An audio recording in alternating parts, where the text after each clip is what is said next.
Hello Cancer, ito na yung April reading mo. Tingnan natin yung mga ganap.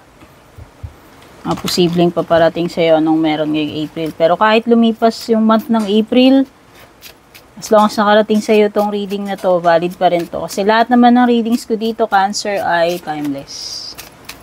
Thank you so much, Cancer, sa patuloy na pagsuporta, pagsubaybay. Kung matagal ka na, kung bago ka rito, don't forget to subscribe, like, follow. Regarding mga interesado na mag-inquire sa private reading ko, dumiretso kayo sa aking official page. No? Lahat ng details, pati link nakalagay sa description below. Take note, pag may nag-add friend sa inyo, na unang nag-message sa inyo, hindi ako yon. Yun yung mga impostor, yung gumagaya sa akin. Medyo marami na sila. So, okay magpapaano doon. Magpapabudol. Okay?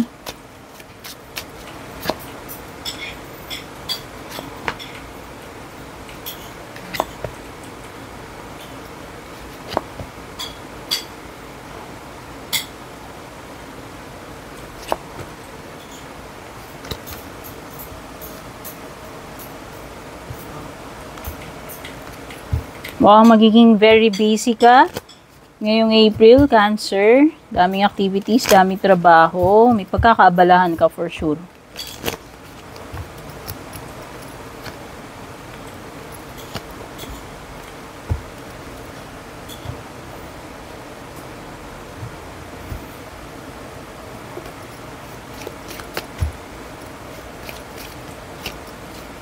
Oops. So, wait lang. Nahulog yung mga bara ko.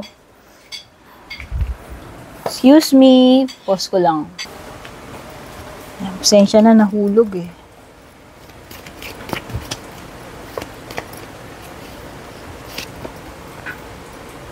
Kangaroo. Para sa ibang mga paparating sa'yo, you have Kangaroo, Woman, at saka Weeping Willow. Nako. Sige, discuss natin yan mamaya.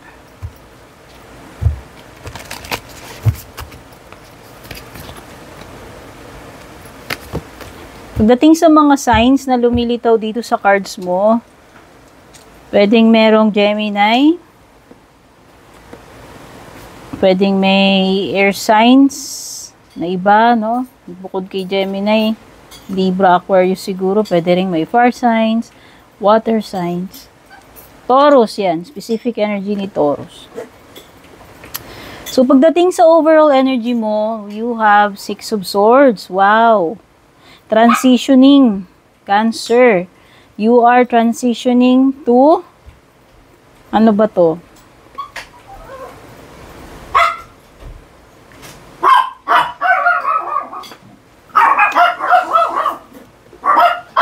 Okay. So, may transitioning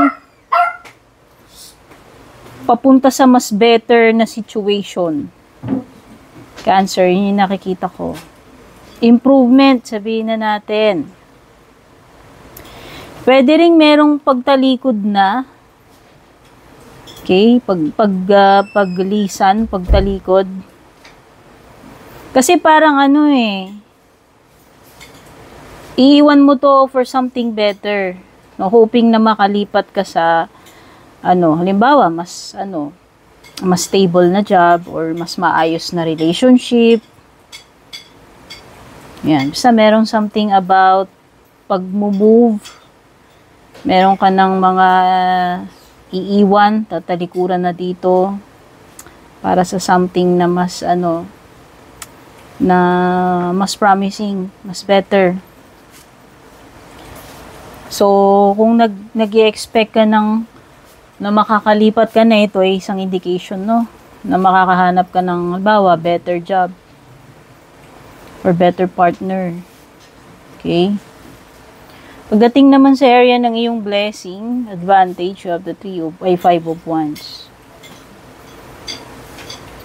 Okay, so good thing na kahit maraming kukontra sa'yo dito, Cancer, nakikita ko.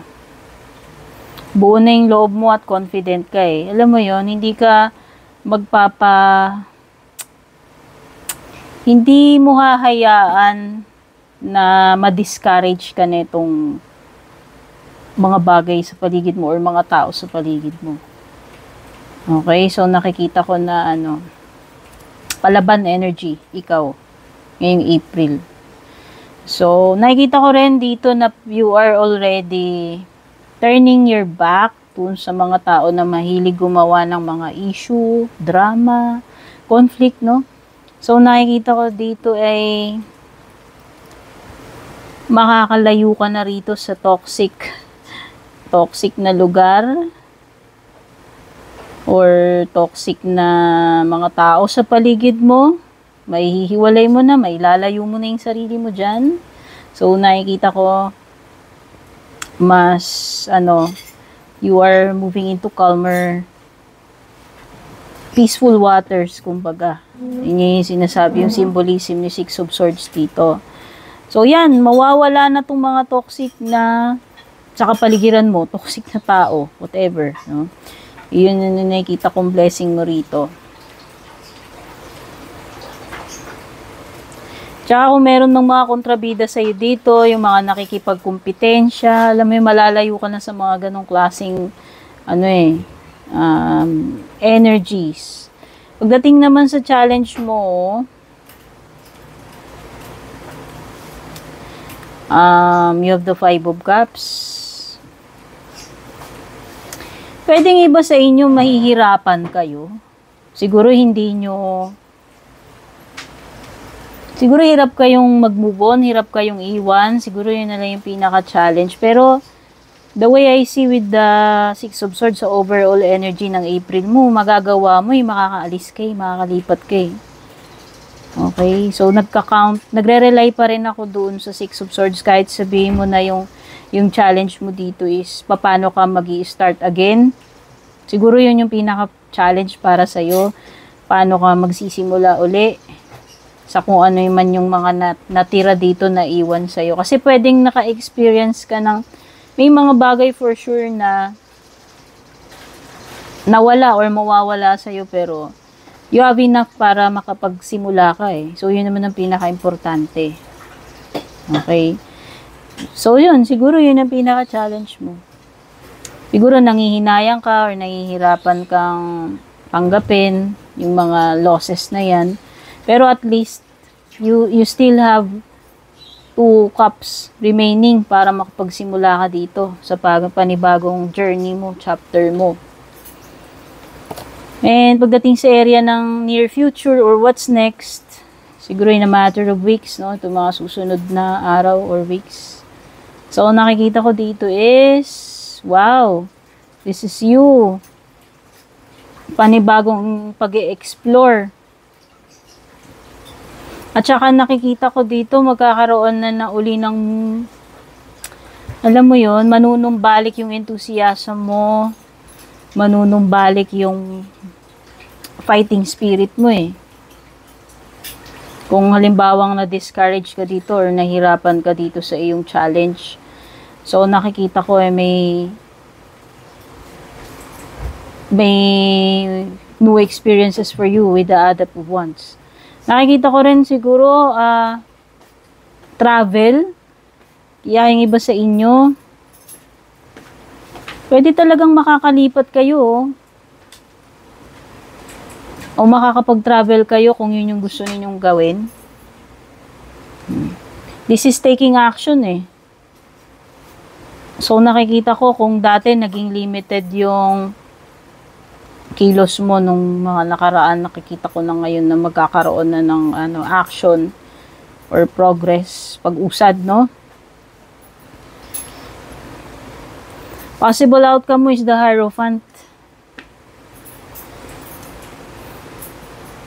Marami kang marirealize, matututunan dito sa iyong mga magiging adventuring or journey ngayong April. Yun lang yung masasabi ko. Pwedeng iba mangangailangan kayo ng tulong ng professional, like advice ng lawyer. Basta, professional advice to. Lawyer man yan, doctor, whatever na professional advice yung kinakailangan mo.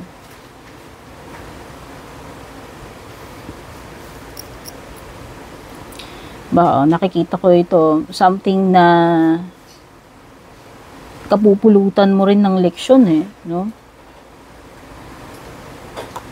So, nakikita ko na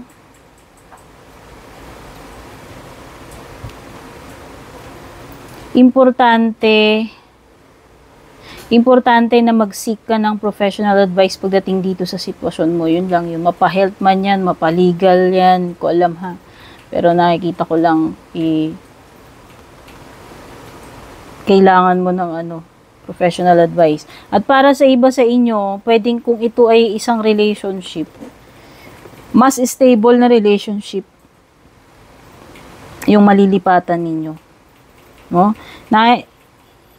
Hierophant could indicate marriage para sa iba sa inyo eh. So, paglagay sa tahimik, pagpapakasal, solid commitment, no? Pwedeng ganun eh. Yung pinaka-kahihinatnan netong transitioning mo pagdating kung sa love life yan, ha? Yung iba dito, makakahanap kayo ng someone na loyal sa romantic man yan or hindi. Okay? Sa love life mo, ayun lang. Yung iba dito, pwedeng magkakaroon kayo ng yung iba dito, breakup naman ang magiging problema ninyo. Or away. Oh. Magkakasakitan, or magkakatampuhan. Maggagantihan, yung napipil ko. Energy ng naggagantihan eh.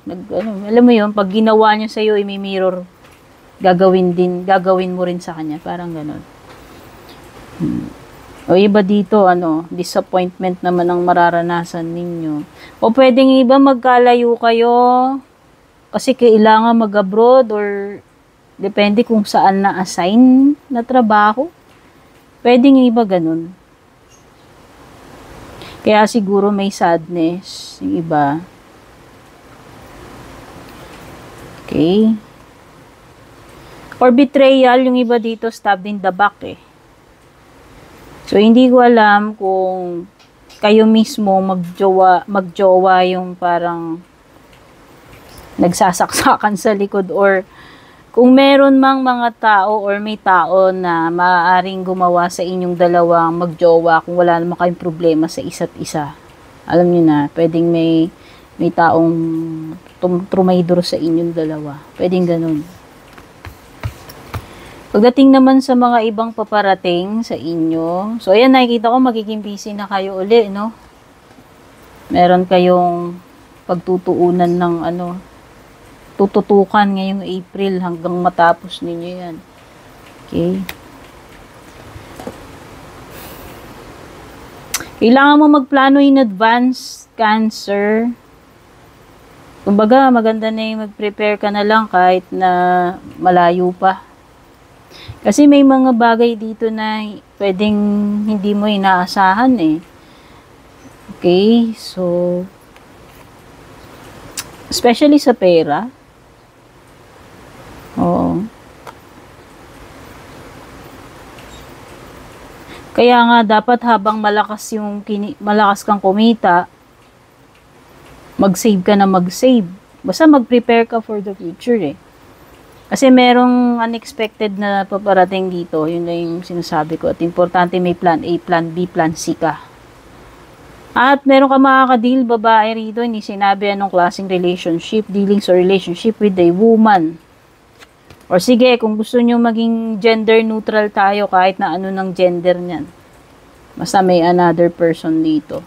At may kalungkutan pagdating sa pamilya, Cancer. Ano kaya to? O baka naman ito ay something na heartbreaking or problematic. Pagsubok sa pamilya, hindi ko alam. Basta merong kalungkutan sa family. Closing messages mo. O, may mga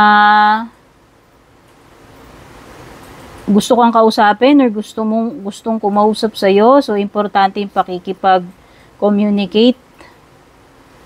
Oh, may mga dito, may mga negotiation siguro. Basta may mga importanteng pag-uusapan.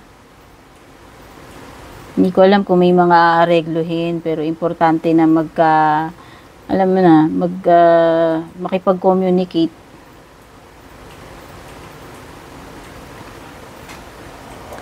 Meron dito, Cancer, na dapat abandonahin mo na to. Kasi mukhang wala kang mapapala dito. Wala kang mapipiga rito. Oh. Void to eh. Merong sitwasyon dito na walang mapapala eh. Kaya siguro may 6 of Swords na dapat talikuran mo na yan, iwan mo na yan, at ano na lang, maghanap ka na lang ng something better siguro. So, yan yung mga na-pick up kong messages for you dito sa iyong April reading. Cancer, take care. God bless. Babush. And kung balak nyo pong mag-book or mag-inquire ng personal readings ko, basahin nyo lamang po itong nakasulat sa screen or yung nakalagay sa description.